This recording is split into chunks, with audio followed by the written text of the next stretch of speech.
முன்னதாக மதுரை மாநகர பகுதிகளில் கட்டுமான தொழிலாளர்கள் கூடும் இடங்களில் பொது கழிவறை அமைக்க திட்டமிட்டுள்ளதாக தொழிலாளர்கள் நலத்துறையினர் சமூக செயற்பாட்டாளர் சங்கரபாண்டியனுக்கு கடிதம் மூலம் பதிலளித்துள்ளது.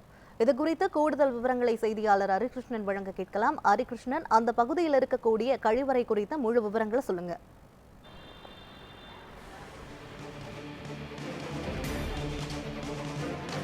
மதுரை மாவட்டத்தில் கட்டுமான தொழிலாளர்கள் கட்டுமான பணிகளில் ஈடுபடக்கூடிய வேலைகளிலே அவர்களுக்கான உரிய அடிப்படை வசதியான கழிவறை வசதி இல்லை என சமூக செயல்பாட்டாளர் சங்கரபாண்டியன் மதுரை மாவட்ட ஆட்சியரிடம் நேரடியாக ஒரு கோரிக்கை மனு ஒன்றை அளித்தார்.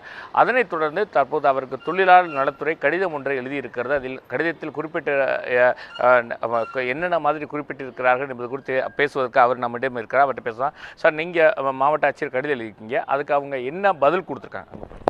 அதாவது பார்த்தீங்கன்னா, நாங்கள் மதுரை மாவட்டத்தில் இருக்கக்கூடிய கட்டிட தொழிலாளருக்கு கழிப்பறை வசதி மற்றும் குடிநீர் வசதி அடிப்படை தேவைகள் வேணும்னு சொல்லி மாவட்ட ஆட்சியர்கிட்ட மனு கொடுத்தோம். அதுக்கு தொழிலாளர் நலத்துறையிலேருந்து என்ன கொடுத்துருக்காங்கன்னா, நாங்கள் விரைவில் கட்டிட தொழிலாளர்கள் ஒரு இடத்துல கூடி அங்கேருந்து அவங்க போகிறாங்க பணிக்கு.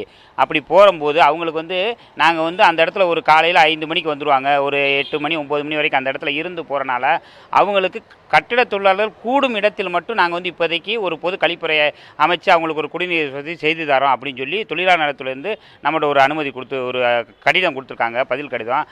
அதே நேரத்தில் நாங்கள் என்ன அதில் கோரிக்கை வச்சுருந்தோம்னா, கட்டிட தொழிலாளர்கள் வேலை செய்யும் இடத்தில் அவங்களுக்கு ஒரு கழிப்பறை வசதி குடிநீர் வசதி இதெல்லாம் கட்டிட உரிமையாளர்கள் செய்து கொடுக்கணும். அப்படி செய்து கொடுத்தா தான் நீங்கள் கட்டிடத்துக்கு அனுமதி கொடுக்கணும்னு சொல்லி நாங்கள் மனு கொடுத்துருந்தோம். இவங்க இப்போ நாங்கள் ஒரு சில இடத்துல மட்டும் கட்டுறோம், நீங்கள் இப்படி அனுமதி கொடுக்கணும் மதுரை மாநகராட்சிகிட்ட போய் நீங்கள் போய் மனு கொடுங்க, அவங்க தான் அனுமதி கொடுக்குறாங்க, அதனால் அது அவங்க துறை சார்ந்தது அப்படின்னு சொல்லி ஒரு கடிதம் கொடுத்துருக்காங்க. இப்போ மதுரை மாவட்டத்தில் பொறுத்தளவுக்கு ஒட்டுமொத்தமாக எவ்வளோ கட்டுமான தொழிலாளர் இருப்பாங்க, எந்தெந்த பகுதிகளில் கூடுறாங்க, அவங்க இந்த இயற்கை உபாதைகள் கழிக்கிறதுக்காக எவ்வளோ சிரமங்களை மேற்கொள்கிறாங்க? கிட்டத்தட்ட 5 லட்சத்துக்கும் மேற்பட்ட கட்டிட தொழிலாளர்கள் இதிலிருந்து உடல் உழைப்பு தொழிலாளர்கள் இருக்கிறாங்க. இதில் பல வாரியாக இருக்காங்க. கட்டிட தொழிலாளர்கள், தச்சர் வேலை பார்க்குறவங்க, பெயிண்டர் வேலை பார்க்குறவங்க, டைல்ஸ் ஓட்டுறவங்க, கொத்தனார், சித்தாள், இப்படி வர்றாங்க. இவங்க பார்த்தீங்கன்னா மதுரையில் பார்த்தீங்கன்னா மதுரை செல்லூர் நரிமேடு, பெத்தானியபுரம், அதே நேரத்தில் பார்த்தீங்கன்னா கீழவாசல், அதே நேரத்தில் மதுரை புதூர், மதுரை கணேஷ் தேட்டர், இப்படி பகுதிகளில் மக்கள் காலை 5 மணிக்கே வந்துடுவாங்க. அங்கே கிட்டத்தட்ட ஒரு 4 மணி நேரம் அங்கே கூடி அங்கேருந்து வேலைகளை செல்வாங்க. இப்போ செல்கிற இடத்துல பார்த்தீங்கன்னா கட்டிட தொழிலாளர்களுக்கு போதுமான வசதியே கிடையாது. அங்கே கழிப்பறை வசதி கிடையாது, ஒரு குடிநீர் வசதி கிடையாது. லட்சக்கணக்கில் பில்டிங் கட்டுறாங்க. ஆனால் பார்த்தீங்கன்னா ஒரு கட்டிட தொழிலாளருக்கு வரல. குறிப்பாக பார்த்தீங்கன்னா பெண்கள் வேலைக்கு வர்றாங்க, சித்தாள் வேலைக்கு பெண்கள் வராங்க. அவங்க ஆண்கள் கூட எங்கேயாவது ஒரு இடத்துல போயிடுவாங்க. பெண்களுக்கு மிக மிக ஒரு பெரிய துயரமாக இருக்குது. பல தடவை நாங்கள் தொழிலாளர் நலத்துறை மனு கொடுத்துட்டோம், மதுரை மாநகராட்சியில் கொடுத்துட்டோம். இந்த கட்டடம் கட்டும் பொழுதே அனுமதி கொடுக்கும் பொழுதே இவங்களுக்கு உரிய வசதியை செய்து கொடுக்கணும் தான் எங்களுடைய கோரிக்கை. அதே நேரத்தில் பார்த்தீங்கன்னா பெண்கள் தான் ரொம்ப இதுக்கு சிரமப்படுறாங்க. அதே நேரத்தில் பொது இடத்துலையும் கழிப்பறை இப்போ சுத்தமாக சுகாதாரமாக இல்லை. இப்போ கட்டடத்தில் இல்லை, நாங்கள் பக்கத்தில் இருக்க ஒரு பொது கழிப்பறையை பயன்படுத்தலாம் போனால் கூட கிடையாது. அங்கேயும் பார்த்தீங்கன்னா சுத்தம் இல்லாமல் சுகாதாரம் இல்லாமல் இருக்குது. கட்டணம் வாங்குறாங்க ஒரு சில இடத்துல.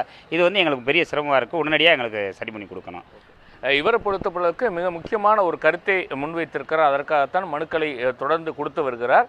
கட்டுமான பணிகள் என்பது மதுரை மட்டுமல்ல, தமிழகத்தின் பல்வேறு இடங்களிலே புதிய கட்டுமான பணிகள் நடைபெறுகிறது. அதே நிலையில் பழைய கட்டிடங்கள் இடித்துவிட்டு புதிய பணிகள் நடைபெறுகிறது. இப்படி உடல் உழைப்பு தொழிலாளர்கள் 5 லட்சத்துக்கும் மேற்பட்டோர் மதுரை மாவட்டத்தில் மட்டும் இருக்கிறார்கள். அவர்கள் அன்றாடம் பணி செய்யும் இடத்திலே ஏறத்தாழ காலை 9 மணியிலிருந்து மாலை 6 மணி வரைக்கும் பணி செய்கிறார்கள்.